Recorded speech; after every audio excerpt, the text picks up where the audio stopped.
있습니다. 예, 유삼년 전 총경도 오셨습니다. 예, 안녕하십니까. 예, 표정이 아주 밝으십니다.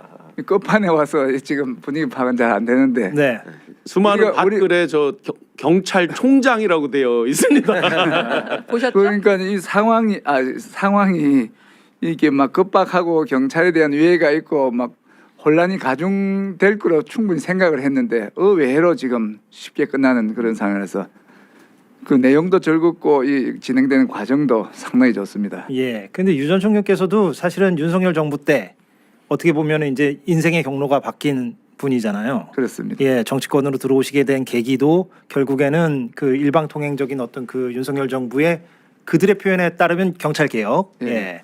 물론 동의하지 않습니다만 좀 소회가 있으실 것 같고. 예. 저를 건드린 사람은 다 안 좋은 그런 결과를 제 인생에서 많이 경험했는데 예. 또 한 번 경험. 예. 저는 그 윤석열 정권이 이 지금 말도 안 되게 31년 전으로 경찰을 되돌리는 그런 경찰국을 설치하는 것은 정말 말도 안 된다 해서 제 인생을 걸고 제 직을 걸었는데 제 직을 걸고 막은 경찰국을 통해서 결국 막지는 못했지만 그 경찰국이 이 구테타에서 정확하게 경찰들을 동원하는 통로로 활용이 됐고 아, 예, 그렇네요. 예.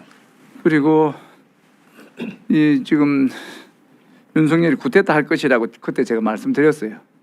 국회에 가서 예. 저보고 이제 구테타라고 이상민 당시 장관이 이야기를 했을 때 아니다. 경찰의 정치적 중립은 그 공무원의 정치적 중립이고 그 헌법에서 하는 아주 중요한 건데 그걸 지키려는 경찰서장 회의를 구테타로 모는 너희들이야말로 구테타다 하고 제가 행안위 업무보고시에 가서 증언을 한 적이 있는데 그 말 때문인지 모르지만 실제로 이제 구테타가 발생을 했고 그 구테타 과정에 저는 또 12월 3일 날 그 국회 그 현장에서 계엄 총뿌리를 제가 쥐고 흔들었기도 예, 했고 예. 밀려 다니기도 했고 그 국회 안에서 그 뭡니까 소화기 뭐 터뜨린 그 현장에도 같이 있었고 이런 상황인데 제가 그동안 살이 쫙 빠져버렸습니다. 지금 헬스하게 됐는데 한 석 달 집회 매일 가다 보니까 정말 힘든 상황이었는데 이거보다 더 힘든 거는 오늘 지금 이 기각이 된다 하면 대한민국 망한다는 그런 것 때문에 어제 오늘 계속 잠을 못 잤어요. 제가. 아, 예. 다른 사람들은 뭐 8대 0을 확신을 한다는데 저는 절대 확신을 못하는 예. 관계로 예. 잠을 이래 설치고 했는데 아까 그 방송국 MBC에서 이제 그 11시 그걸 지켜봤는데 저도 모르게 막 환호 소리가 나왔습니다. 예, 근데 말 나온 김에 지금 경찰 인사 뭐 알박기 했다 이런 얘기 나오잖아요. 예. 이 부분은 좀 뭐 염려되는 부분이 어느 정도입니까? 예. 지난 정권에서 그런 일이 있었는데 박근혜 정권 때 치안감으로 이제 청와대에 있으면서 쉽게 승진을 했다는 이유로 그 두 사람을 계속 따돌리는 인사를 통해서 했습니다. 치안 정감까지는 언제든지 이제 정무직이기 때문에 이 후임 발령을 안 내면 자기는 당연히 나가는 기고 치안감까지는 이제 직업 공무원으로서 이제 그 정년이 보장되는데 결국에는 이제 왕따시키는 식으로 업무에 배제하는 식으로 해서 압력을 행사하고 그래 해서 사실상 알박기 행사를 무력화시키죠. 아니 제 말은 지금 최근에 예. 경찰에 어떤 알박기 인사가 좀 많았다 이런 예. 지적들이 지금 나오고 있잖아요. 예. 정권이 곧 이제 끝날 예. 것인데 그걸 대비해서 그런 인사를 한 것이다 이런 예. 지적들이 지금 나오고 있는데 이 부분은 좀 뭐 약간 과도한 우려입니까? 아니면은 충분히 뭐 알박기 인사가 일부 있어 보이는데 네. 청와대라든 특정 근무처에 있는 사람 우선적으로 좋은 자리에 배치를 했고 우리 경찰서장 회의 참석자들은 전원 그때 서장직에서 물러나고 수사직에서 배제를 했습니다. 그런 식으로 배치를 했는데 저는 크게 걱정을 안 하는 게 경찰은 이제 딱 대통령이 바뀌면 예. 또 다른 바람보다 빨리 일어나기 때문에 예, 어떤 말 하위직에 대한 존경 정도에 대한 거는 염려 안 하셔도 될 것 같습니다. 아, 예. 오늘 하루 종일 저희가 이제 특보를 하니까 아까 그 문영배 소장대행이 읽었던 거는 이제 요지문이었고요. 예. 그래서 한 20분밖에 안 걸렸고 그런데 그 사이에 이제 결정문 전체가 나왔는데 114쪽짜리고요. 네. 저도 이거 다 읽어보진 못했고 다만 뒷부분에 나오는 그 보충 의견이요. 예. 그러니까 다수 의견에 반대하는 의견은 아니고요. 그건 반대 의견이라고 한다 그러더라고요. 그건 아니고 결론에는 당연히 아시다시피 8대 0으로 다 전원 일치인데 근데 이유를 보충할 때, 그러니까 결론에는 동의하는데 이유를 보충하고 싶다라고 했을 때 재판관들이 보충 의견이라는 걸 내놓는데 오늘 이제 보충 의견을 내놓은 사람 보니까 이미선 재판관하고 김영두 재판관이 함께 같은 보충 의견을 내놨고 그게 1번, 2번은 김복형, 조한창 이 두 분이 또 같은 내용의 보충 의견을 내놨고 그게 2번, 3번은 정영식 재판관이 또 다른 보충 의견을 내놨고 이 세 가지 보충 의견이 나왔더라고요. 그래서 이 보충 의견 내용을 토대로 생각을 해보면 그동안 헌재의 판단이 왜 이토록 늦어졌는가를 좀 유추해 볼 수 있다는 생각도 들었고. 맞습니다. 예, 좀 어떻게 보셨습니까 이 내용을? 선고하는 과정에서 이제 그 단서를 발견했다고 생각을 했는데 이미선 김영두 재판관의 보충 의견하고 네, 그다음에 김복형. 김복형 조한창 재판관의 보충 의견 좀 방향이 다르고요. 정반대죠. 완전 정영식 딴 재판관도 네. 좀 다른 결이었고 예, 결국 우리가 이제 그 동안에 세 분을 의심했던, 그러니까 세 분을 지목했던 이제 그분들이 그 기각 사유에 대해서는 뭘 찾을 수가 없으니까 각하 요건에 대해서 뭔가 평의 과정에서 계속 주장을 했었구나 하는 것들이 좀 드러난 것 같고 각하 주장을 하기 위해서 내세웠던 논리가 결국 예측했던 것처럼 뭐 증거 능력의 문제 이런 것들 위주로 얘기를 했었구나. 또 뭐 국회 의결 과정에서 뭐 어떻다고 했었구나라고 하는 게 사실 그나마 헌재가 이 이유를 들어서 반박할 수 있는 그나마의 주장이 뭐 그 정도였기 때문에 그런 부분에 대한 보충 의견을 남기지 않았을까. 일종의 뭐 면피성이라고 생각합니다. 저는. 그 보충 의견을 통해서 여차하면 각하도 생각했을 수도 있다 이분들이. 그렇죠. 지금 거기는 말로는 보충 의견이라고 써 있지만 예. 사실은 반대 의견에 가까운 별개 의견이죠. 근데 이제 그 입장 이제 8대 0이라는 데에서 좀 벗어나고 싶지 않으니까 사실은 거기서 명시적으로 반대 의견을 속으로 품었었더라도 예. 그거를 남기는 순간 본인이 역사 속에 이름이 박제되기 때문에 그럴 용기는 없었을 것이고 예.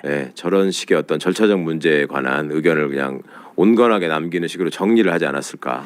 제가 짧게만 소개를 드리겠습니다. 짧게만 그 보충 의견 내용이 뭐냐면 왜냐 오늘까지는 좀 이런 분석이 좀 필요해 보여서 내일부터는 뭐 이제 대선 얘기죠. 근데 이미선, 김영두 이 두 분의 보충 의견은 탄핵 심판 절차를 할 때는 전문법 좀 어렵습니다. 전문 법칙에 관한 형사소송법 조항들을 완화해서 적용할 수 있다고 본다. 이렇게 해야 된다. 예. 예. 전문 법칙은 전문 증거는 증거로 할 수 없다는 걸 말합니다. 전문이 뭐냐면 이제 간접적으로 법원에 전달되는 거를 말하죠. 그래서 간접적으로 이렇게 법원에 전달되는 증거는 증거로 할 수 없는 게 원칙이다. 예, 이렇게 좀 거칠게 요약을 해볼 수가 있겠는데, 그래서 근데 그 헌법재판소에서 다루는 그 판단은 형사재판하고 다르니까 좀 이거를 완화해서 적용해야 한다. 이게 헌법재판소법 취지에 부합한다라는 게 이미선, 김영두 재판관의 보충 의견입니다. 그런데 쉽게 말해서 수사기관의 조서를 증거로 바로 써도 된다 이 말입니다. 그렇습니다. 그 말은. 예, 이번에 그 피의자 신문 조서나 진술 조서를 다 채택을 했는데 그게 뭐 해도 된다. 네. 예, 그렇게 봐야 된다. 그래야 이제 신속한 판단이 된다. 이런 거고요. 근데 거기에 대해서 반대 의견이 김복형, 조한창의 보충 의견인데 우리도 인용되어야 한다는 결론에는 동의한다. 파면에는 동의하는데 그러나 탄핵 심판의 어떤 중대성이라든가 피청구인의 방어권 보장 등을 고려하면 전문 법칙 그렇게 아까 말씀하신 그 검찰 수사 자료들 그것들을 엄격하게 적용할 필요가 있다고 본다. 그래서 두 사람이 완전히 반대 의견을 제출했고요. 정영식 보충 의견은 다른 얘기입니다. 다른 얘기인데 이 정영식 재판관도 파면에는 동의한다. 인용 결론에는 동의하는데 그런데 국회에서 탄핵안이 한번 부결이 되면 이번에 두 번째에서 이제 통과가 됐지 않습니까? 탄핵안이 부결될 경우 다른 회기 중에도 다시 발의하는 횟수를 제한할 필요는 있다. 언제까지 계속할 거냐? 뭐 이런 취지인 것 같아요. 그래서 제가 이제 조금 의아했던 거는요. 우선 정영식 그 주심 재판관 경우에 이제 삼권 분립이잖아요. 근데 앞으로는이라는 단어를 쓰면서 국회에서 앞으로는 이런 걸 제한하는 거를 법적으로 만들어주면 좋겠다는 의견을 냈거든요. 그래서 이건 헌법 재판이라는 거는 있는 걸 가지고 결론을 내리는 거잖아요. 이 어떤 권고잖아요. 어떻게 보면 이건 굉장히 조금 제 기준으로는 의아했다는 생각이. 서비스죠.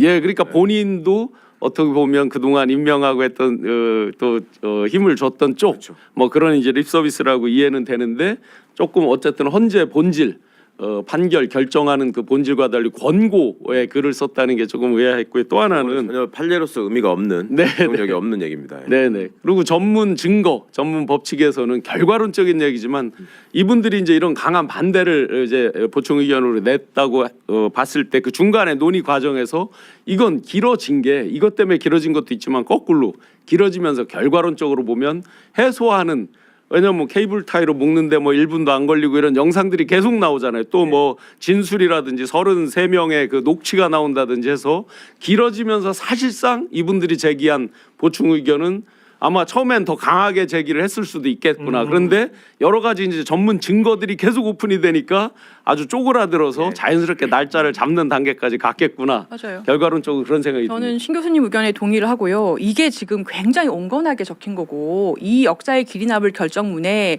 이 보충 의견으로 적을 정도면 사실은 엄청 경론이 있었다고 저는 보여요.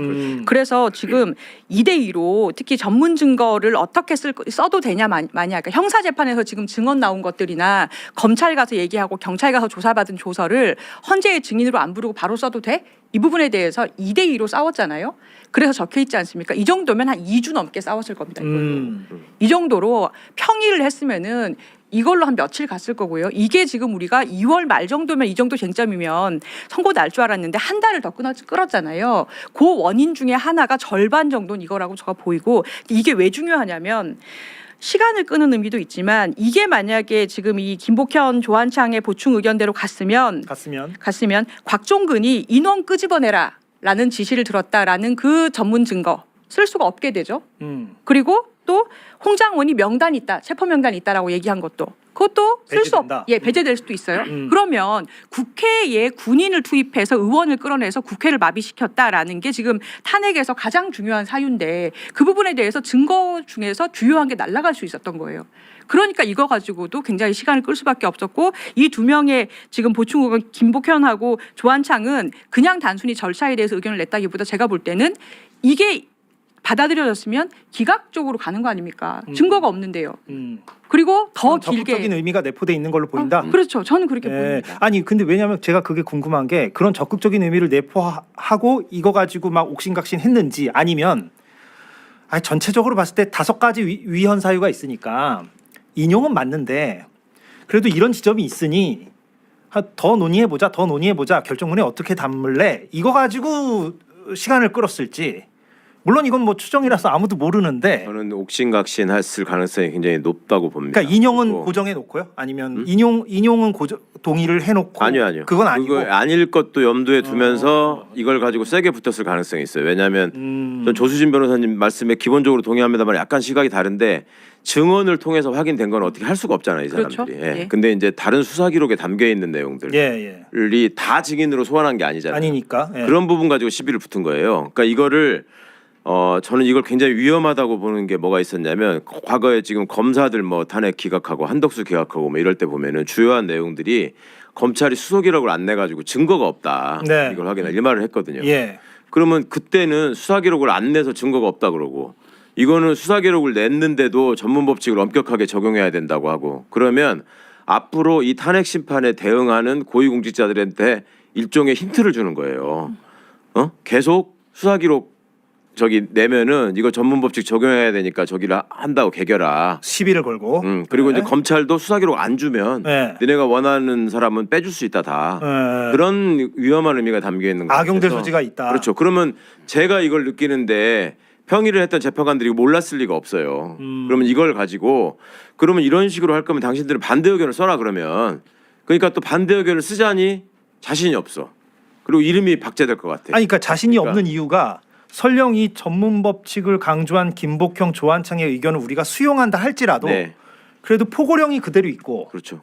국회에 군대 보낸 것도 그대로 있고 선관위에 군대 보낸 것도 그대로 있는 아주 명시적인 것들이 남아 있기 때문에 설령 이런 보충 의견을 여차하면 기각이나 각하로 가야지라고 속마음을 먹었을까 과연 이 그 김복형 조한창이 전 거기에 이제 물음표가 찍히는 거죠. 인용은 어쩔 수 없는데 뭔가 그냥 이재명 대표의 2심 선고를 뭐 기다려 봐야 된다든가 여러 가지 이유로 이런 지점에서 그냥 딴죽걸기 차원에서 제기한 게 아닐까? 진행 과정에서 네. 바뀌었을 수는 있어도 어. 처음에 우리가 방송 화면이나 뭐 이런 거에 명시적으로 있는데 무슨 증거가 필요해 예. 이런 거하고는 다른 차원의 얘기를 했을 거예요. 그러니까 그거는 이게 윤석열이 그럼 그걸 얼마나 관여해서 주도적으로 시켰냐. 요 부분을 아마 분리를 했겠죠. 그런가요? 예. 아니 저는 하여튼 이 지점이 계속 그동안 끌어왔던 어떤 힌트가 되니까 이제 뭔가 여러 가지 좀 추론을 지금 좀 해보고 있는데 저도 잘 모르겠는데 홍 기자께서 어떻게 보십니까? 좀 이렇게 너무 말씀이 없으셔서. 아니 뭐 이게 법률적인 부분이라서 제가 뭐 음. 끼어들 만한 건 아니지만은 어쨌든 헌재는 형사 재판이 아니잖아요. 예. 기본적으로 그게 굳이 그러니까 아까 말씀하신 대로 검사들 탄핵 재판도 검찰에서 수사 자료가 안 넘어왔기 때문에 그걸 판단할 수 없어갖고서는 이거는 예, 기가 탄핵할 수가 없다고 지금 한 거잖아요. 음. 이 부분까지 그것까지 막 이 형사 재판이 아닌데 그렇게 막 논의가 막 치고받고 이렇게 됐을까? 그리고 애초에 처음에 딱 정했잖아요. 이거는 문영배 대행이 했었나? 하여튼 김영두가 했었나? 하여튼 이거는 형사 재판이 아니다. 그러니까는 그 부분은 우리가 그렇죠. 인정하겠다. 네. 초반에 정리를 했잖아요 이미. 선택하겠다 얘기했죠. 근데 그걸 갖다가 계속 그거 갖고 물고 늘어져 모르겠습니다. 뭐 제가 뭐 법률가가 아니라서 그거 갖고 처음에 그렇게 교통 정리가 됐는데 계속 그거 갖고 이렇게 막 두 달 가까이 물고 늘어졌을까? 그 좀 약간 그럼 의심은. 최 전 의원 말을 받자면은 그 5대3 교착설이나 아무튼 뭐 6대2다 뭐 요런 설들이 나름 근거가 있었을 수도 있다. 아닌가? 아니 그거는 마지막에 편결하는 과정에서 실제로 그렇게 의견을 냈느냐의 문제고 편결할 네, 때 중간에 왜 시간이 중간에. 지체됐느냐를 지금 우리가 얘기하는 거잖아요. 예, 그러니까 예. 가장 큰 원인은 한덕수 총리 거를 같이 해야 된다라는 얘기로 시간이 제일 갔을 예, 가능성이 예. 있고 이 얘기를 보충견으로까지 이렇게 남겼다라고 하는 건 우리 홍 기자님 말씀처럼 처음에 재판을 진행하는 과정에서 재판관들이 평의를 한 결과 그렇게 결정했다고 얘기했었어요. 근데 이걸 또 썼단 말이에요 여기다가. 예. 그러니까 이거는 이걸로 시비를 붙었다는 거예요. 그렇죠. 예. 그렇게라도 써줘야만이 좀 그 면이 슬겠다 그렇죠, 그렇죠. 이런 거 아니었어요. 본인들을 바라보는 사람들이 있잖아요. 그러니까 이걸 그 갖다 사람들한테 진짜로 막 이렇게 막 이거 갖고서 우리가 딴지를 걸어서 이거 재판을 뒤집어야겠다 이런 생각이 아니고 이 정도는 우리도 면 좀 쓰게 좀 넣어줘라 이런 거 아니었어? 이런 면은 없어요. 아니 뭐 그런 차원이죠. 결과적으로는 이거라도 좀 넣어주라 그러면 8대 빵인데 이런 거죠. 시간을 끌고 그 명분도 남기고 예. 뭐 여러 가지를 하는데 너무 사안들이 명백하니까 다른 거 갖고 시비가 안 되고 그렇죠. 이제 아까 전문법칙 절차가 같은 맞아요. 이런 네. 절차적인 문제를 가지고 이래 할 수밖에 없는 그런 그러니까 공자왈 맹자왈 한 겁니다. 지금 이 너무 어렵죠. 뭐 적법 절차가 어쩌고 그러니까 공자왈 맹자왈 한 거예요. 이렇지 않습니까? 하면서 결론적으로는 결국에는 시간을 끈 것 같아요. 그러니까 결국 뭐예요? 우리가 이재명 선고 할수 있는 때까지 범위에서 최선을 다했으나 어쩔 혹시 수 유죄가 없었다. 나면 뭐 이런 그 거죠. 다음에 이제 탄핵을 인용하더라도 국민의힘에서는 시간을 벌 수 있고 민주당도 이 순위로 누가 이제 대선 주자 나올지 모르겠지만 어쨌거나 꺾이지 않겠는가 그런 어떠한 이제 뭐 상상을 해보면 의도나 청탁을 바꿔서 끌었을 수 있죠. 그러면 이런 거 하면 시간 잘 가죠. 이런 주장을 통해서 이런 주장하고 있고 뻗대고 있는 사항이 국민의힘이나 우익으로 잘못 전달이 돼서 4대4 이야기도 나오고 여러 가지가 나온 게 시간을 끌고 그 근거가 이제 각하 이야기를 많이 했거든요. 그 지금 기각이나 각하 문제에 대한 이슈를 이제 붙들고 있다 하는 게 흘러나가 놓으니까 국힘은 오늘도 보니까 저 뻥 째는 모양이던데요. 중요한 포인트예요. 기각을 얘기하다 뜬금없이 각하를 계속 네. 주장하더라 어느 날부터. 네네. 그러니까 뭔가 이게 내 동안 흔적은 좀 보이고 이런 이런 각하 지점이. 사유잖아. 그래서 저희가 3월 26일 이재명 대표 2심 항소심 무죄가 결정적 변곡점이 맞아요. 됐겠다. 지금 말씀하신 사유로 이렇게 끌어졌다고 하면 만약에 그때 유죄가 나왔으면 더 끌자고 덤비는 사람이 있을 수 있었겠죠, 당연히. 예를 들어 대법까지 보고 뭘 하자든지 또는 내통이 강화될 수도 있죠.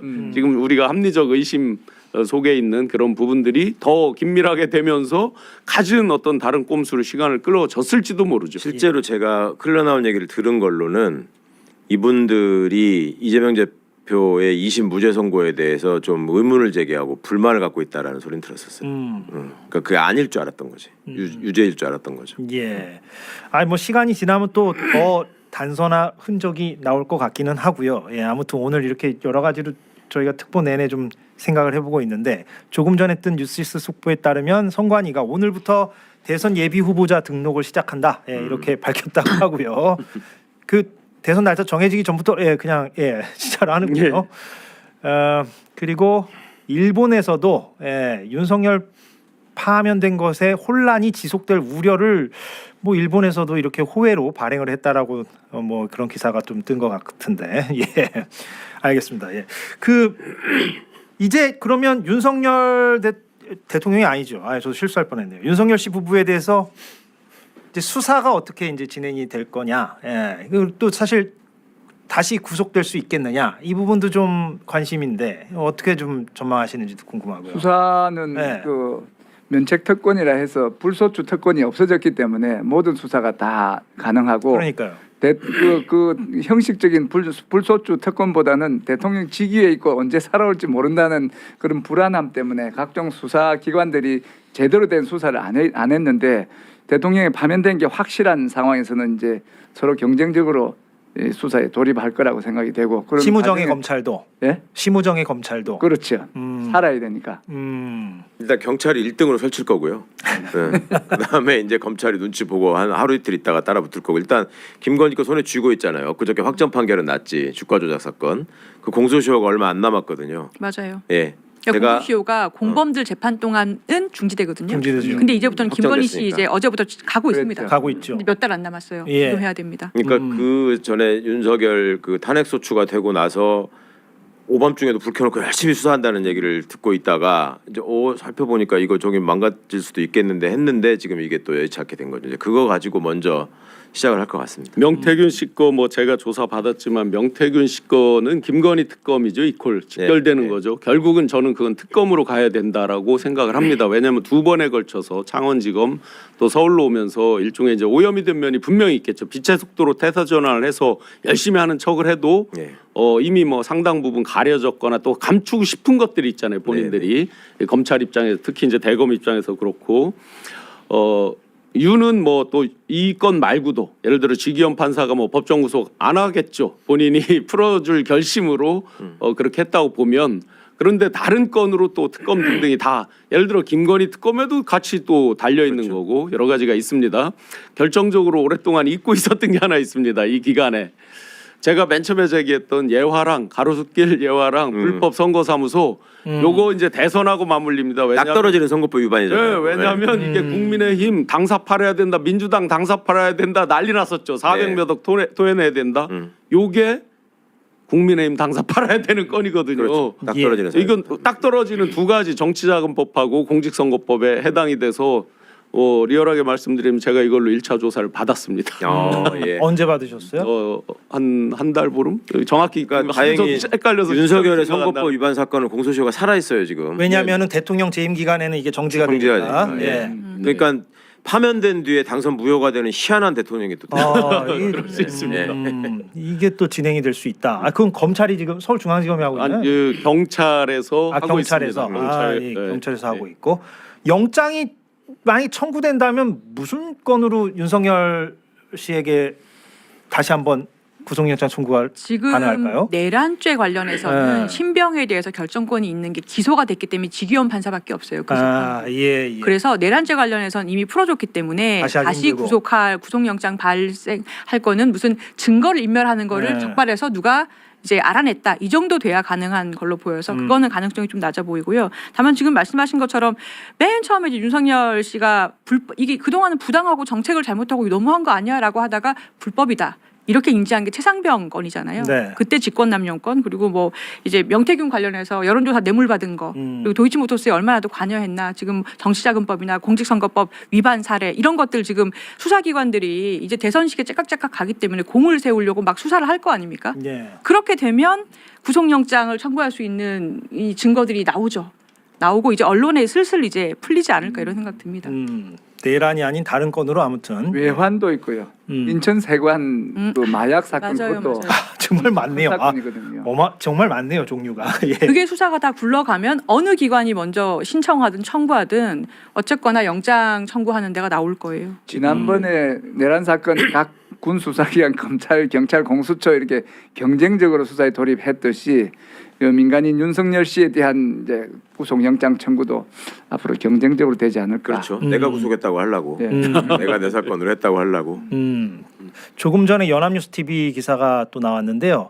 한덕수 대행과 선관위원장이 통화를 했다고 합니다. 그래서 6월 3일 선거일 지정에 공감을 표시했다 서로. 6월 3일이 아마 화요일일 겁니다. 그렇죠? 그 마지막 예. 날이죠. 그 마지막 날이죠. 60일 마지막 날. 이게 이렇게 만약에 6월 3일이 선거 날로 정해지면 어떻게 되냐면요. 선거 운동 개시하는 날이 5월 12일이 돼요. 5월 12일. 예, 5월 12일이 되고 그리고 이제 후보자 등록 신청하는 기간은 5월 11일하고 11일 이틀 동안이 되고요. 그러면 이제 지금부터 해서 당에서 선관위 구성되고 어쩌고 해가지고 한 달 정도는 본인들 안에서 예비 경선하고 본 경선하고 이렇게 진행을 하고 5월이 되면 후보 등록 받고 이제 선거운동 기간 돌입되고 그래서 6월에 투표 이렇게 되는 겁니다. 그들이 달 안에. 매번 저 시비 걸었던 게 이제 사전 투표랑 이 텀 때문에 시비 걸었는데 사실 이렇게 되면 이제 사전 투표랑 거의 날짜 차이가 없을 거예요. 아마 그 2, 3일 차이 나겠죠. 지금 이제. 예상으로는 아하. 제외투표소 설치는 제외투표는 5월 20일에서 25일, 6월 3일에서 역산하면요. 사전투표소 투표는 5월 29일에서 30일. 빨간 날. 예, 이렇게 것 예상이 같- 됩니다. 예, 그럼 한 3, 4일 차네요. 그러니까 네. 사전 투표와 본 투표 차이가. 그렇죠? 그리고 그럼 이렇게 되면 네. 정작 각 정당에서 자기네 그 후보 선출을 위한 그 행사 그 프로세스를 밟아야 되잖아요. 예, 그걸 할 수 있는 날이 한 달. 한 달도 안 돼요. 2, 3주밖에 안 돼. 룰 미팅 해야 되고 자기들 후보 등록하고 뭐 저거 한 다음에 주말이 돼야지 뭐 연설해 가지고 거기서 표 얻어 가지고 왜 후보 선출 절차로 가지 않습니까? 그러게요. 그러면 한 2주 정도 이 주. 2주 정도밖에 여기서 이제 어게인 2017을 예. 기억을 떠올려 보시면 예. 2017에 이제 박근혜 탄핵이 되고 형식상은 한 달을 했습니다. 예. 형식상은 그런데 이제 사실상 단판이잖아요. 예선전도 뭐 본선이야 그렇죠. 당연히 단판인데 그런데 이제 형식상은 걸르는 1차, 2차 이런 예. 형식은 했는데 그냥 여론조사로 해버렸어요. 그래서 어게인 2017로 보면 모양새, 구색 갖춘 거. 왜냐하면 이제 반대자들이 또 엄청나게 내부적으로 시비 걸고 또 갈라지는 게 있으니까 형식이라도 맞추는 이런 것들은 이제 어쩔 수 없이 해서 약 한 달 가까이 형식은 맞추는. 소위 이제 국힘의 대선 주자라고 하는 사람들이 머리 아프게 생겼죠. 이제 네. 검찰이 명태균권을 가지고 어떻게 장난을 칠지 모르니까 이거 등록해야 되나 말아야 되나 해야 되나 말아야 되나 머리 아플 거예요 이제. 왜냐하면 예선전 아시다시피 이제 보전이 없잖아요. 그렇죠. 예. 다 근데 날리는 대선이기 거지만. 때문에 예선전에 나가면 어쨌든 쓰는 돈 단위가 이제 워낙 차이가 워낙 큰 금액들일 테니까요. 아, 경선 과정에서는 그렇군요. 돈 문제가 또 걸려 있군요. 그럼요. 네, 다 날리는 돈이에요. 예, 그럼 보전을 안 해주니까요. 다음 주 한 주는 아마 룰하고 이런 거 정할 거고 다다음 주부터 바로 당내 경선 들어간다고 보시면 되죠. 와, 정말 빠르네요. 예. 예. 그러면 오세훈 서울시장이 요즘 고민이 많다고. 왜냐면 뭐 설인데요, 이것도. 네네. 여차하면 출마 안 할 수도 있다까지 얘기가 나오고 있어서. 그건 제가 아침에 뉴스공장에서 말씀드린 바가 있는데 핵심 참모들 중에 굉장히 가깝고 인정하고 이런 참모들 중에 반대를 한 사람들이 있고요. 어허. 실제로 있습니다. 예. 그리고 이게 지금 오 시장이 이제 이 중간에 한 번 됐고 다시 이렇게 되고 하면서 뭐가 있냐면 산하 기관들 있잖아요. 예. 산하 기관 예를 들어 SH공사 이런데 무지하게 큰 기관이란 말이에요. 굉장히 서로 좋아라 하고 막 큰 기관이 많거든요. 이 사람들이 어쩌겠어요. 뻔히 나가서 이거 쉽지 않다는 거 알고 있는데 안 그만둬야 본인들이 그 뒤에 또 할 수 있죠. 할 수 있는 게 있잖아요. 그러니까 참모진의 상당수가 지금 공기업, 공사 이런 데 나가 있는 사람들은 대부분 속으로 다 반대일 거다. 그러겠네요. 이런 게 이제 현실적으로 굉장히 크게 미치고 있는 굉장히 오 시장이 아끼고 강직한 참모도 반대를 했다고 합니다. 예. 저도 잘 알고 있는 멤버들이니까요. 오 시장은 압수수색도 당했잖아요. 그렇죠. 그러니까 지금 본인도 아마 소환만 갈등이 남겨놓고 있습니다. 예. 예, 갈등이 심할 거예요. 그러게요. 그래서 그 사이에 뭔가 그 사이를 비집고 안철수 의원이 좀 뭐 뜬다 이런 얘기도 있는 것 같고 그 친윤계에선 뭔가 안철수 의원이 그러니까 그나마 낫다, 김문수보다 낫다 이런 계속 본인은 생각을. 자기밖에 없다. 그러니까 이렇게 세 개를 얘기하고 통과할 사람 안철수밖에 없다. 이게 제가 이제 들은 건데 조금 왜냐하면 전 시간에 안랩 주가 뭐 지금 네. 폭등했다고. 예, 명태균 명태균 묻었잖아 안철수. 일단은 통과해야 되죠. 명태균. 그다음에 내란 공조 안 돼요. 네. 왜냐하면 내란범 지금 이제 나가리 됐기 때문에 내란범에 이제 가담했으면 안 돼요. 그다음 마지막으로 배신자 안 돼. 이 세 가지를 다 통과할 사람 누구냐? 안철수. 최상목도 이야기를 하던데. 예, 맞아요. 윤희미는 아, 이제 여러 최상목까지요? 가지 이유로 해서 말도 잘 들을 것 같고 충성심도 좀 보였고 내란에는 조금 거슬린 감이 있지만 많이 거슬리죠. 또 아까 또 뭐였죠? 명태균 명태균의 깨끗하고 배신자 아니에요. 배신자 아니고. 아, 근데 그래서- 최상무가 이번에 그 미국 국채 베팅한 그것 게 때문에 워낙 그 감정선을 건드렸기 때문에 예. 그래도 그 전에 재벌 돈 뜯은 걸로 이미 지금 고발돼서 그 수사 받아야 됩니다. 네. 미르재단 때 그래서 한번 나오면 좋은 일이고 그리고 아스팔트 구구에서 인정을 안 해주는데 김문수 화이팅. 그 안철수 의원에 대해서는 제가 다스베이다에서 공개를 문서까지 공개를 한 바가 있지만 2021년 2월 19일입니다. 2022년 2월 19일, 2022년 3월 9일이 대선이었으니까 딱 20일 전이죠. 제가 이제 도저히 이 사람 이렇게 해서는 안 된다, 타고 친다라는 생각을 갖고 제가 안철수 씨와 아주 가까운 저와 안철수 의원을 실제 다리를 놔서 알게 됐던 그분을 만나서 그대로 말씀을 전합니다. 윤과 단일화하면 평생 후회할 거다라고 아주 강력히 얘기를 하고 실제 그분이 그대로 전달해서 문서에 나와 있습니다. 그날 밤 9시 안철수 의원이 갑자기 마음을 바꿔서 단일화를 하지 않겠다고 했다. 윤과 양쪽을 다 협상을 했죠. 이윤 당시에 이렇게 하면서 윤 안 된다. 큰일 날 사람이다. 이미 충분히 알고 있었습니다. 그 뒤에 이제 3월 2일 날 밤에 갑자기 단일화를 해서 3월 3일 날 이제 아침에 발표를 하게 되는데 그 뒤에 과정은 제가 모릅니다. 앞에 과정은 고스란히 문서에 남아 있습니다. 실제 단일화 비밀 문건이 있습니다. 공개를 제가 해서 공개가 돼 있습니다. 그런데 얼마 전부터 1월 7일 날로 제가 기억되는데 동아일보 인터뷰부터 최근까지 계속해서 이분이 이제 본인이 대권을 나가려니까 하는 말 중에 이런 말이 있습니다. 범죄자보다는 초보 정치인, 초보 운전자가 낫다. 그래서 윤석열을 선택했다. 왜냐면 이제 기자분들이 질문할 때 왜 윤곽 예, 당시에 그때 단일화를 당시에. 했느냐 할 때 자꾸 이제 범죄자와 초보 운전자, 초보 정치인 얘기를 합니다. 자, 2월 19일 날 범죄자에 가깝다. 굉장히 위험한 사람이라는 거 본인 분명히 알고 있었거든요. 이에 대해서 제가 근거 없이 자료 없이 말하지 않습니다. 안철수 의원도 굉장히 이런 걸 민감하게 받아볼 텐데 그럼에도 너무나 불구하고 실망입니다. 네. 예. 어떤 얘기인지 알겠습니다. 예. 그 저희 제작진이 오늘 저희가 길게 방송을 했는데 예, 좀 마무리를 해달라 그래서 할 거 많은데. 그러니까요. 하실 말씀이 더 있으실 것 같은데 혹시 뭐 덧붙이고 싶은 말씀 있으면 좀. 굉장히 피곤해 지금. 요즘 맨날 아침마다 그냥 또 새벽에 나오고. 그러니까요. 근데 오늘이 밖에서 마지막이었죠. 계속 그냥 네. 그랬더니 아니 밖에서 오늘 좀 개몽되고 막 그래갖고 이게 이제 우리가 앞으로 이제 한 60일 동안은 다 조기 대선에 또 초점이 맞춰질 거 아니에요. 그럼 여기서 힌트를 하나 봐야 됩니다. 2017년에 3월 달에 이제 박근혜 탄핵되고 나서 일반적으로 합리적으로 생각하면 정말 석고대죄하고 지하실 바닥까지 떨어져서 정말 손톱이 다 다를 정도로 자기 혁신의 노력, 살가죽을 뻗기고 쓸개를 씹고 뭐 이래야 되는 거 아니에요. 그런데 그때를 한번 보세요. 일체 반성도 없고 백서 하나 내지도 않고 막 오히려 마치 이제 이걸 탄핵시킨 세력에 잘못이 있는 것처럼 하면서 고개를 들고 하면서 결국 누가 당시 후보가 됐습니까? 홍준표 후보. 그리고 그 와중에도 다 무너진 집에서 내가 24%를 만들었어 하고 계속 자랑질하잖아요. 그 당시에 홍준표 지금 대구시장이 뭐라고 지금은 요새는 빨갱이 얘기를 안 해요. 요즘은 안 하더라고요. 이미 우리도 하도 많은 일을 겪고 까먹었지만 계속 빨갱이 얘기했습니다.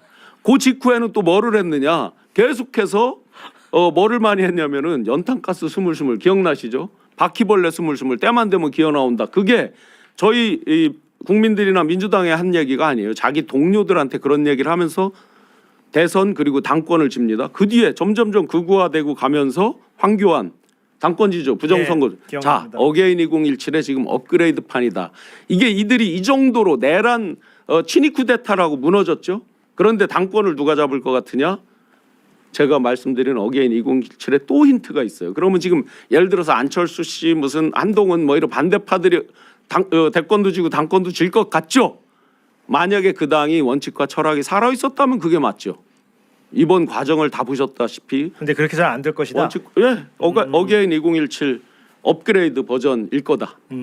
예, 알겠습니다. 한번 좀 지켜보죠. 또 이제 월요일부터 사실 저희가 이제 대선 얘기로 막 달려가야 할 것 같습니다. 이제 오늘 이제 그래서 저는 마무리가 오늘은 됐기 때문에 즐기셨으면 좋겠어요.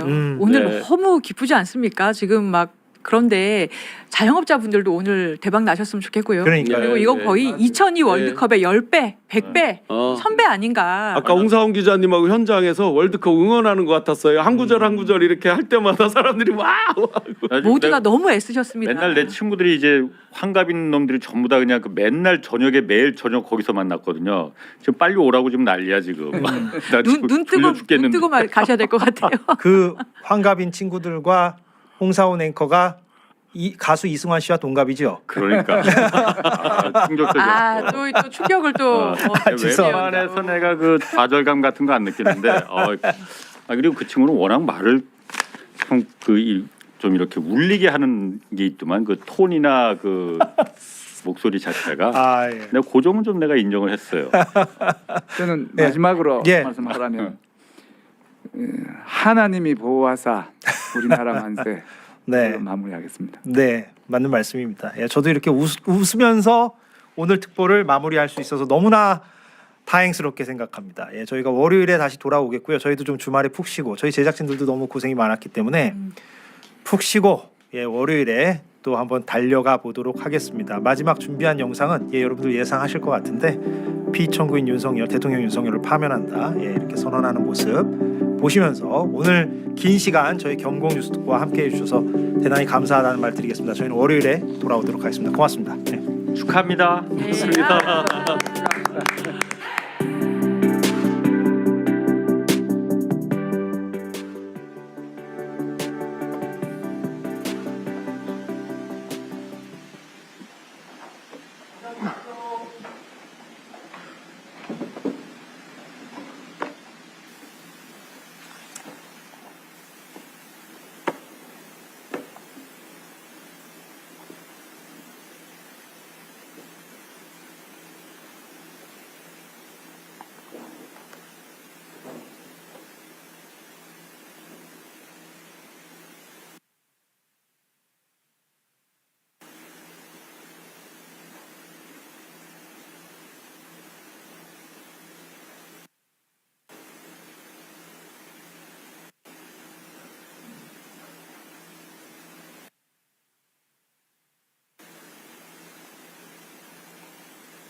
지금부터 2024 헌나 8 대통령 윤석열 탄핵 사건에 대한 선고를 시작하겠습니다.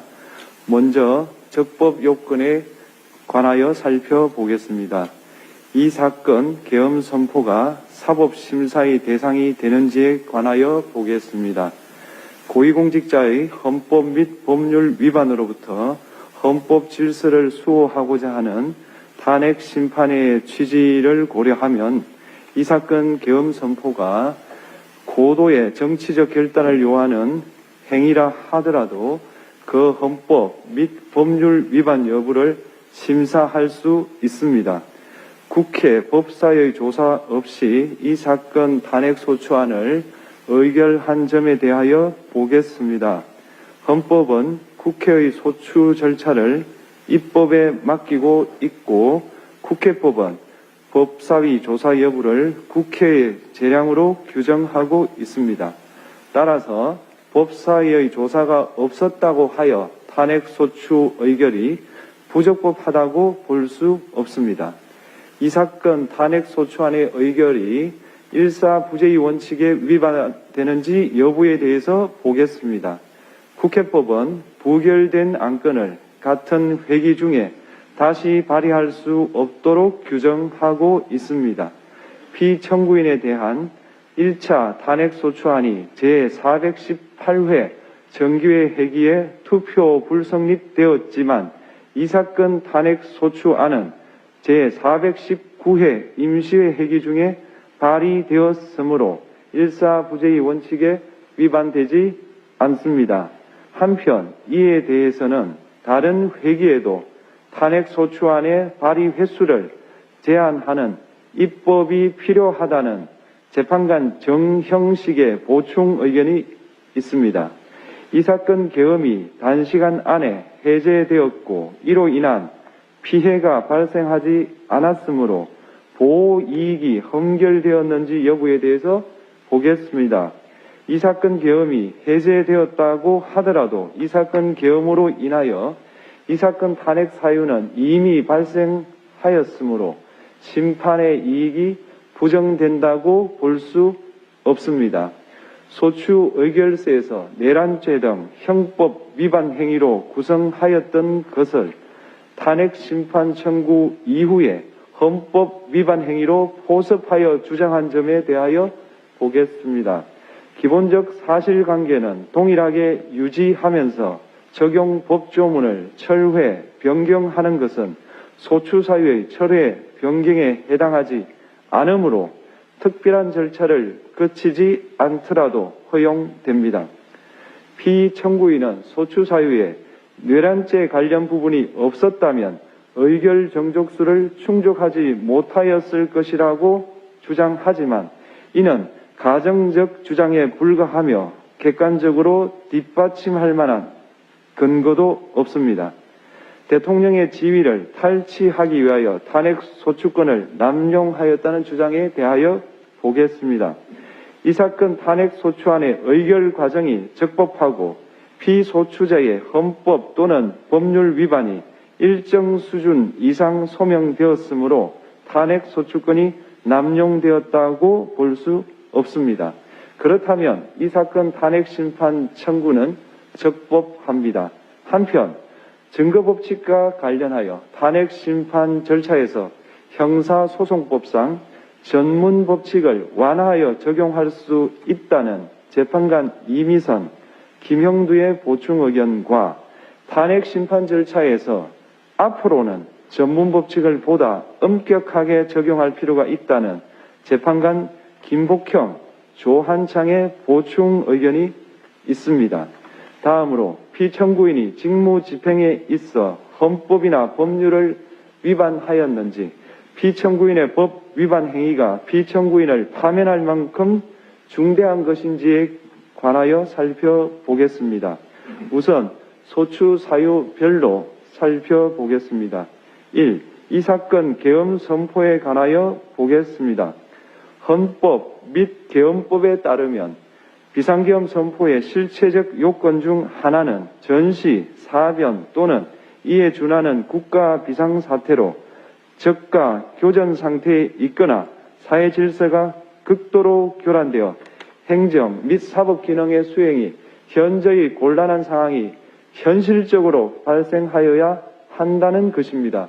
피청구인은 야당이 다수 의석을 차지한 국회의 이례적인 탄핵소추 추진, 일방적인 입법권 행사 및 예산 삭감 시도 등의 전횡으로 인하여 위와 같은 중대한 위기사항이 발생하였다고 주장합니다.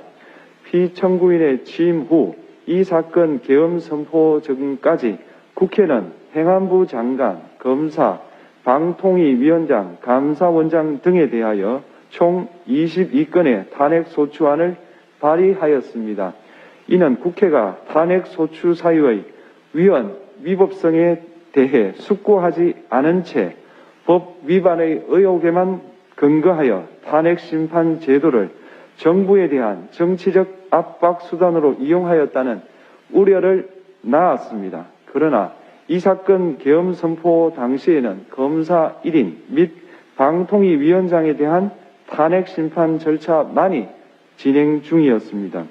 피청구인이 야당이 일방적으로 통과시켜 문제가 있다고 주장하는 법률안들은 피청구인이 제의를 요구하거나 공포를 보류하여 그 효력이 발생되지 않은 상태였습니다. 2025년도 예산안은 2024년 예산을 집행하고 있었던 이 사건 계엄 선포 당시 상황에 어떠한 영향을 미칠 수 없고 위 예산안에 대하여 국회 예결특위의 의결이 있었을 뿐 본회의의 의결이 있었던 것도 아닙니다. 따라서 국회의 탄핵소추, 입법, 예산안 심의 등의 권한 행사가 이 사건 계엄 선포 당시 중대한 위기 상황을 현실적으로 발생시켰다고 볼 수 없습니다. 국회의 권한 행사가 위법, 부당하더라도 헌법재판소의 탄핵 심판, 피청구인의 법률안 제의 요구 등 평상시 권력 행사 방법으로 대처할 수 있으므로 국가 긴급권의 행사를 정당화할 수 없습니다. 피청구인은 부정선거 의혹을 해소하기 위하여 이 사건 계엄을 선포하였다고도 주장합니다. 그러나 어떠한 의혹이 있다는 것만으로 중대한 위기 상황이 현실적으로 발생하였다고 볼 수는 없습니다. 또한 중앙선관위는 제22대 국회의원 선거 전에 보안 취약점에 대하여 대부분 조치하였다고 발표하였으며 사전, 우편, 투표함, 보관장소, CCTV 영상을 24시간 공개하고 개표 과정에 수검표 제도를 도입하는 등의 대책을 마련하였다는 점에서도 피청구인의 주장은 타당하다고 볼 수 없습니다. 결국 피청구인이 주장하는 사정을 모두 고려하더라도 피청구인의 판단을 객관적으로 정당화할 수 있을 정도의 위기 상황이 이 사건 계엄 선포 당시 존재하였다고 볼 수 없습니다. 헌법과 계엄법은 비상계엄 선포의 실체적 요건으로 병력으로서 군사상의 필요에 응하거나 공공의 안정질서를 유지할 필요와 목적이 있을 것을 요구하고 있습니다. 그런데 피청구인이 주장하는 국회의 권한 행사로 인한 국정마비 상태나 부정선거 의혹은 정치적, 제도적, 사법적 수단을 통하여 해결하여야 할 문제이지 병력을 동원하여 해결할 수 있는 것이 아닙니다. 피청구인은 이 사건 계엄이 야당의 전횡과 국정위기 상황을 국민에게 알리기 위한 경고성 계엄 또는 호소형 계엄이라고 주장하지만 이는 계엄법이 정한 계엄 선포의 목적이 아닙니다. 또한 피청구인은 계엄 선포에 그치지 아니하고 군경을 동원하여 국회의 권한 행사를 방해하는 등의 헌법 및 법률 위반 행위로 나아갔으므로 경고성 또는 호소형 계엄이라는 피청구인의 주장을 받아들일 수 없습니다. 그렇다면 이 사건 계엄 선포는 비상계엄 선포의 실체적 요건을 위반한 것입니다.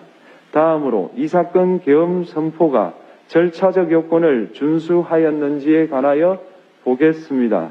계엄 선포 및 계엄 사령관 임명은 국무회의의 심의를 거쳐야 합니다. 피청구인이 이 사건 계엄을 선포하기 직전에 국무총리 및 9명의 국무위원에게 계엄 선포의 취지를 간략히 설명한 사실은 인정됩니다. 그러나 피청구인은 계엄사령관 등 이 사건 계엄의 구체적인 내용을 설명하지 않았고 다른 구성원들에게 의견을 진술할 기회를 부여하지 않은 점을 고려하면 이 사건 계엄 선포에 관한 심의가 이루어졌다고 보기도 어렵습니다. 그 외에도 피청구인은 국무총리와 관계 국무위원이 비상계엄 선포문에 부서하지 않았음에도 이 사건 계엄을 선포하였고 그 시행 일시, 시행 지역 및 계엄사령관을 공고하지 않았으며 지체 없이 국회에 통고하지도 않았으므로 헌법 및 계엄법이 정한 비상계엄 선포의 절차적 요건을 위반하였습니다. 2. 국회에 대한 군경 투입에 관하여 보겠습니다. 피청구인은 국방부 장관에게 국회에 군대를 투입할 것을 지시하였습니다. 이에 군인들은 헬기 등을 이용하여 국회 경내로 진입하였고 일부는 유리창을 깨고 본관 내부로 들어가기도 하였습니다. 피청구인은 육군 특수전 사령관 등에게 의결 정족수가 채워지지 않은 것 같으니 문을 부수고 들어가서 안에 있는 인원들을 끄집어내라 는 등의 지시를 하였습니다. 또한 피청구인은 경찰청장에게 계엄사령관을 통하여 이 사건 포고령의 내용을 알려주고 직접 6차례 전화를 하기도 하였습니다. 이에 경찰청장은 국회 출입을 전면 차단하도록 하였습니다. 이는 이로 인하여 국회로 모이고 있던 국회의원들 중 일부는 담장을 넘어가야 했거나 아예 들어가지 못하였습니다. 한편 국방부 장관은 필요시 체포할 목적으로 국군 방첩사령관에게 국회의장, 각 정당 대표 등 14명의 위치를 확인하라고 지시하였습니다. 피청구인은 국가정보원 1차장에게 전화하여 국군 방첩사령부를 지원하라고 하였고, 국군 방첩사령관은 국가정보원 1차장에게 위 사람들에 대한 위치 확인을 요청하였습니다. 이와 같이 피청구인은 군경을 투입하여 국회의원의 국회 출입을 통제하는 한편 이들을 끌어내라고 지시함으로써 국회의 권한 행사를 방해하였으므로 국회에 계엄 해제 요구권을 부여한 헌법 조항을 위반하였고, 국회의원의 심의 표결권, 불체포 특권을 침해하였습니다. 또한 각 정당의 대표 등에 대한 위치 확인 시도에 관여함으로써 정당 활동의 자유를 침해하였습니다. 피청구인은 국회의 권한 행사를 막는 등 정치적 목적으로 병력을 투입함으로써 국가 안전보장과 국토방위를 사명으로 하여 나라를 위해 봉사하여 온 군인들이 일반 시민들과 대치하도록 만들었습니다. 이에 피청구인은 국군의 정치적 중립성을 침해하고 헌법에 따른 국군 통수 의무를 위반하였습니다. 3. 이 사건 포고령 발령에 관하여 보겠습니다.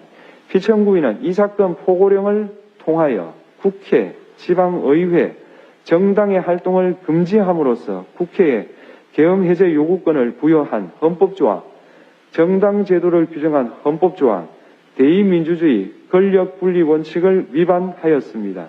비상계엄 하에서 기본권을 제한하기 위한 요건을 정한 헌법 및 계엄법 조항, 영장주의를 위반하여 국민의 정치적 기본권, 단체 행동권, 직업의 자유를 침해하였습니다. 4. 중앙선관위에 대한 압수수색에 관하여 보겠습니다.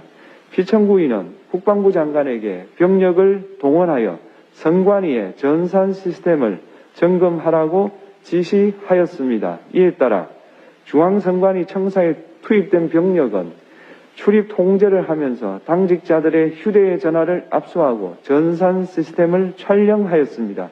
이는 선관위에 대하여 영장 없이 압수수색을 하도록 하여 영장주의를 위반한 것이자 선관위의 독립성을 침해한 것입니다. 5. 법조인에 대한 위치 확인 시도에 관하여 보겠습니다.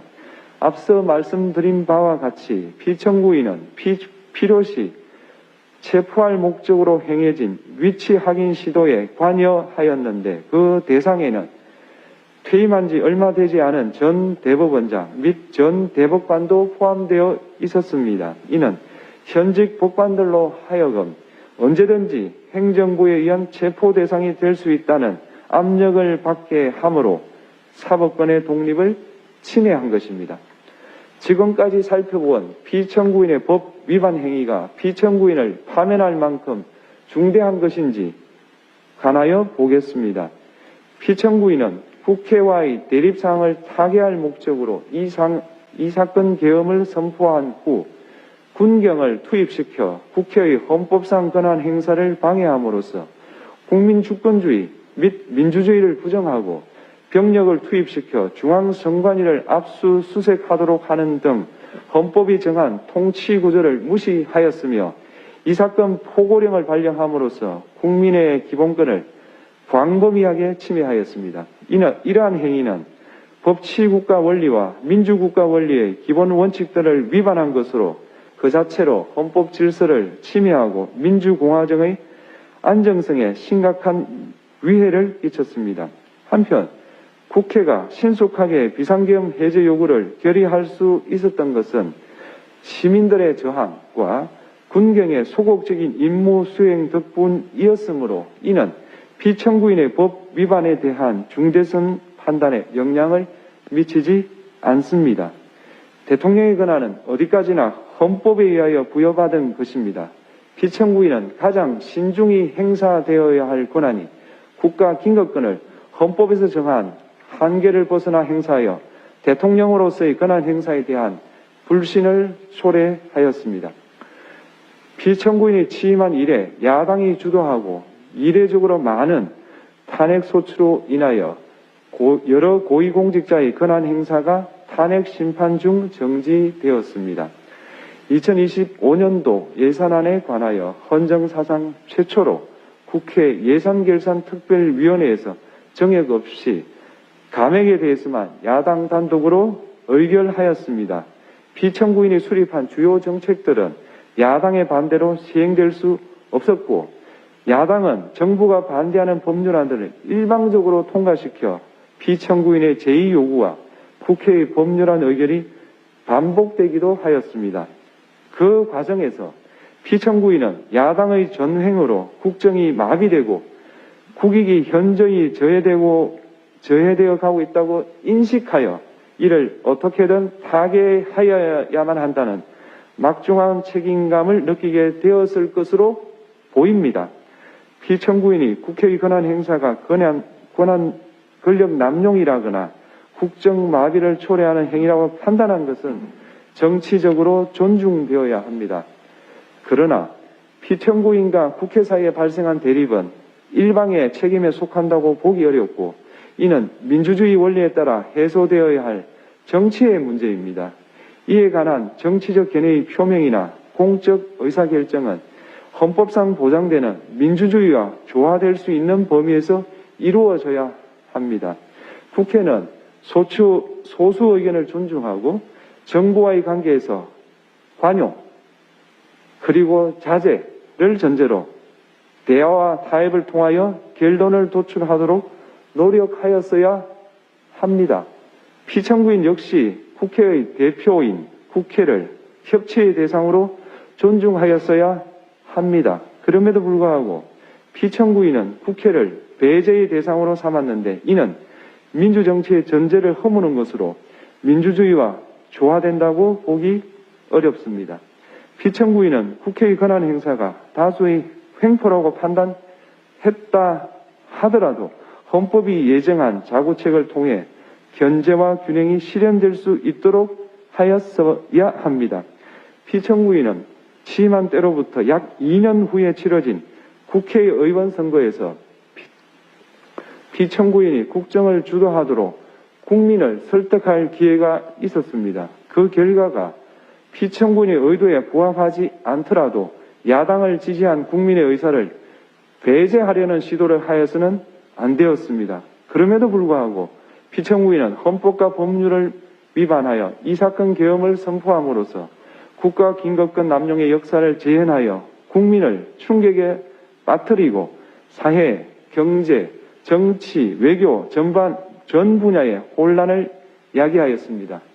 국민 모두의 대통령으로서 자신을 지지하는 국민을 초월하여 사회 공동체를 통합시켜야 할 책무를 위반하였습니다. 국경을 동원하여 국회 등 헌법기관의 권한을 훼손하고 국민의 기본적 인권을 침해함으로써 헌법 수호의 책무를 저버리고 민주공화국의 주권자인 대한국민의 신임을 중대하게 배반하였습니다. 결국 피청구인의 위법 행위는 국민의 신임을 배반한 것으로 헌법 수호의 관점에서 용납될 수 없는 중대한 법 위반 행위에 해당합니다. 피청구인의 법 위반 행위가 헌법 질서에 미친 부정적 영향과 파급 효과가 중대하므로 피청구인을 파면함으로써 얻는 헌법 수호의 이익이 대통령 파면에 따르는 국가적 손실을 압도할 정도로 크다고 인정됩니다. 이에 재판관 전원의 일치된 의견으로 주문을 선고합니다. 탄핵 사건이므로 선고 시각을 확인하겠습니다. 지금 시각은 오전 11시 22분입니다. 주문, 피청구인 대통령 윤석열을 파면한다. 마치겠습니다.